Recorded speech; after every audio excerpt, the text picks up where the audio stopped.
Bonjour, je m'appelle Pierre Panet. J'ai été candidat lors des élections européennes sur la liste antisioniste. Je voudrais expliquer très brièvement pourquoi j'envisage de me porter candidat pour les législatives, bien évidemment sous l'étiquette antisioniste. Mais je vois tout de suite surgir deux difficultés, deux écueils qu'il va falloir maîtriser. Première difficulté, elle est d'ordre terminologique, on pourrait dire aussi sémantique.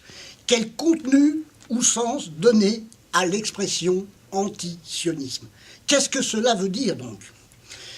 Seconde difficulté, supposons lever la question de la signification du terme antisioniste.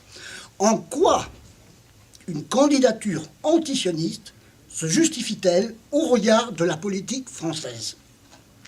Qu'est-ce que je viens donc faire ici, devant vous, chers amis? Je soulignerai aussi une troisième difficulté. Je tiens à l'évoquer parce que très souvent on me fait la remarque, Pierre, mais pourquoi tu es anti, pourquoi tu n'es pas pour? Alors j'évacuerai d'une manière rapide cet argument qui m'apparaît très simpliste. Parce que quand une chose existe, à savoir le sionisme, cette chose appelle, depuis toujours, depuis Héraclite, depuis l'Antiquité, cette chose appelle son contraire, l'antisionisme. C'est le principe de la dialectique. Revenons aux deux premières interrogations. Qu'est-ce que le sionisme? En quoi pollue-t-il la politique française? D'une manière générale, je dirais qu'être sioniste aujourd'hui, c'est défendre inconditionnellement Israël dans sa légitimité historique au regard du droit international, le défendre du point de vue politique, et tout cela au détriment d'un peuple, le peuple palestinien. Je rappellerai que le concept de sionisme, référence à la colline de Sion où aurait été bâti le premier temple des Hébreux, le concept du sionisme surgit à la fin du XIXe siècle, et vous savez peut-être que le grand théoricien de référence fut Theodor Herzl. Alors l'idée a depuis ce temps-là, donc depuis la fin du XIXe siècle, l'idée a été énoncée que les Juifs du monde entier avaient une vocation immémoriale à retourner en Palestine en vertu d'une parole divine qui aurait été révélée à Abraham.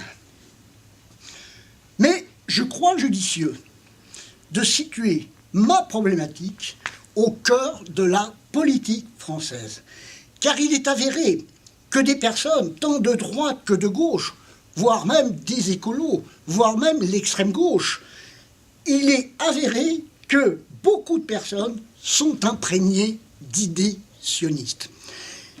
Il suffit pour s'en convaincre de lire l'excellent ouvrage de Paul-Éric Blanc-Rue, Sarkozy, les Juifs et Israël.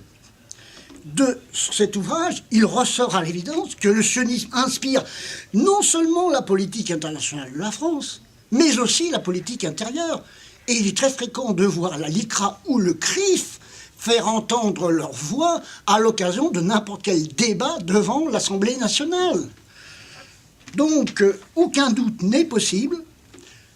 Faire acte de candidature pour les législatives sous l'étiquette antisioniste, c'est au cœur de la politique française, c'était au cœur de la République. Voilà comment je voulais justifier d'une manière très brève le sens de cette candidature. Bien évidemment, je me tiens à votre disposition pour apporter des précisions complémentaires. Merci et à bientôt. La campagne est commencée.